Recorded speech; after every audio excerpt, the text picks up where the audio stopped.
Hola con todos, mi nombre es Diego Herrera y les doy la bienvenida nuevamente a esta miniserie sobre la Reforma. Realmente el día 31 de octubre es un día de celebración. Internamente en Ecuador celebramos el Día del Escudo Nacional. A nivel mundial se celebra la fiesta de Halloween y la Iglesia Evangélica Latinoamericana celebra el Día del Pastor. Sin embargo, hay una razón aún mucho más profunda para celebrar este día, el 31 de octubre, y esto es la Reforma. Ahora, muy pocas personas celebran la Reforma e incluso la mayoría de cristianos desconocen qué es la Reforma. Así que lo que queremos hacer en esta serie de videos es brevemente describir qué es la Reforma, por qué es importante la Reforma y por qué nosotros hoy en día debemos de celebrarla.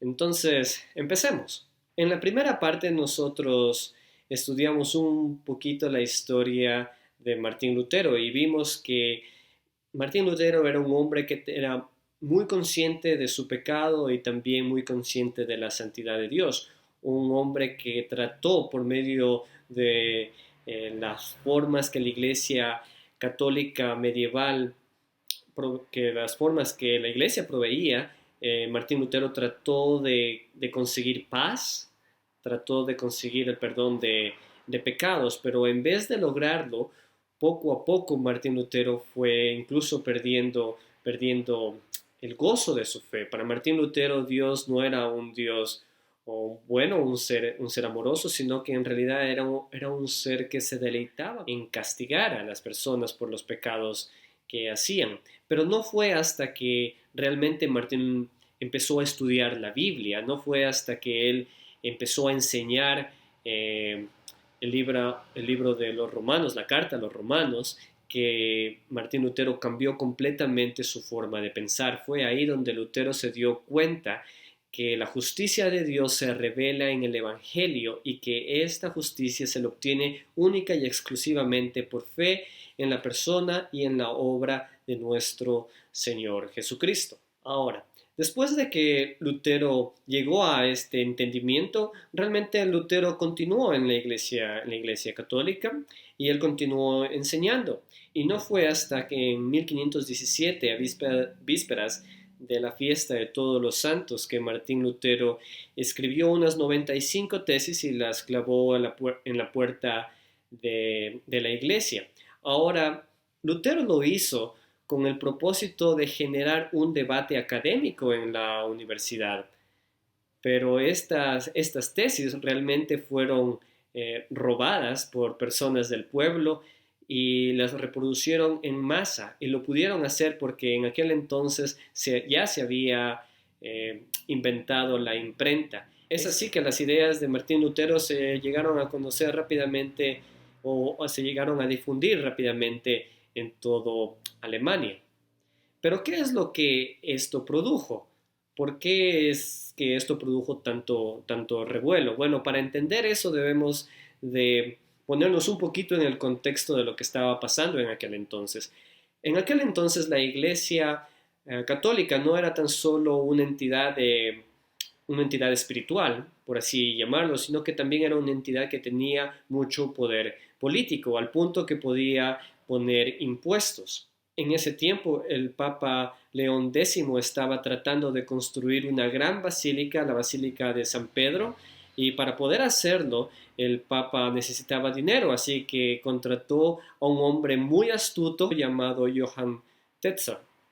Este hombre lo que hacía es que tenía una facilidad para vender las indulgencias. Las indulgencias eran papeles que el Vaticano daba, que el Papa daba, y que supuestamente tenían el poder de liberar a una persona de los sufrimientos del purgatorio. Así que Tetzel lo que hacía es ir a diferentes pueblos, iba a ir a cada pueblo y les decía que en el momento mismo donde una moneda caía en el cofre y esa moneda llegaba a chocar con el fondo del cofre, en ese preciso momento una alma era liberada del purgatorio.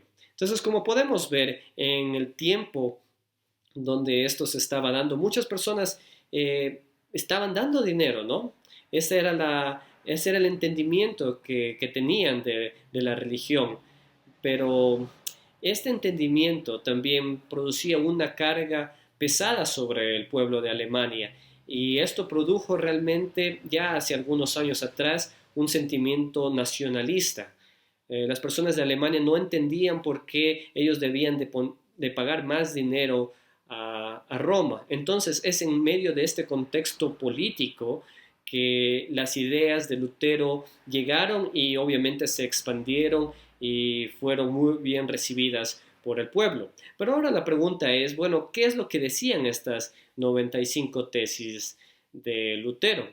Como ya lo mencionamos, la mayoría de estas tesis eran de índole académico, pero había una en particular que realmente tenía o hablaba mucho en lo que estaba pasando, sobre lo que estaba pasando, perdón. Y en esta tesis, Lutero lo que decía era que si el Papa realmente tenía el poder de liberar a una persona del purgatorio, debería hacerlo simplemente movido por compasión, movido por amor y no por ningún tipo de interés económico. Como pueden ver, en medio de este contexto político, en medio de este contexto histórico que se estaba viviendo, muchas personas tomaron las ideas de Lutero como algo muy nacionalista. Entonces fue así como esto se expandió rápidamente y obviamente no ayudó a la venta de indulgencias eh, dentro del pueblo alemán. Como es fácil de darse cuenta, la Iglesia Católica no estaba muy feliz con lo que estaba pasando, así que trataron de llamar a Lutero y trataron de hacerle cambiar su forma de pensar simplemente al utilizar su poder de iglesia.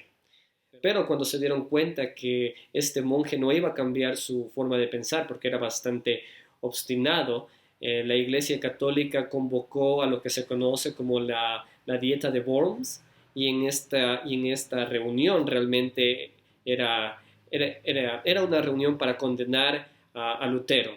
Lutero iba a morir, eso era obvio, y en medio de esta reunión se le pidió a Lutero que se retracte de todas sus ideas. Y Lutero dijo esta frase que es bastante famosa, dijo que a no ser que se le pruebe en la Biblia que todo lo que él piensa está equivocado, a no ser que sea realmente convencido por las escrituras, él no se va a retractar, porque ir en contra de la razón no es prudente ni tampoco seguro. Cuando Lutero fue rescatado, Lutero pasó en un castillo por un tiempo prolongado donde se dedicó a la traducción de las escrituras al alemán, digamos, normal, que cualquier persona lo podía leer. Para Lutero era muy importante que cualquier persona tenga la facilidad de leer las escrituras, así que Lutero tradujo la Biblia desde los idiomas originales hasta al alemán, o lo tradujo al alemán.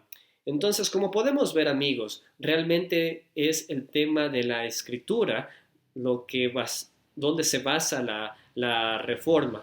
Lutero estuvo dispuesto incluso a dar su vida porque él había sido completamente convencido por la escritura que una persona recibe la justificación o es salva no por obras, no por nada que la iglesia puede dar o puede hacer, simplemente la salvación es por fe en Cristo Jesús, confiando en la obra que Él hizo en la cruz. Y así terminamos esta segunda parte de la reforma. Mi nombre es Diego Herrera y les agradezco por su compañía. Saludos.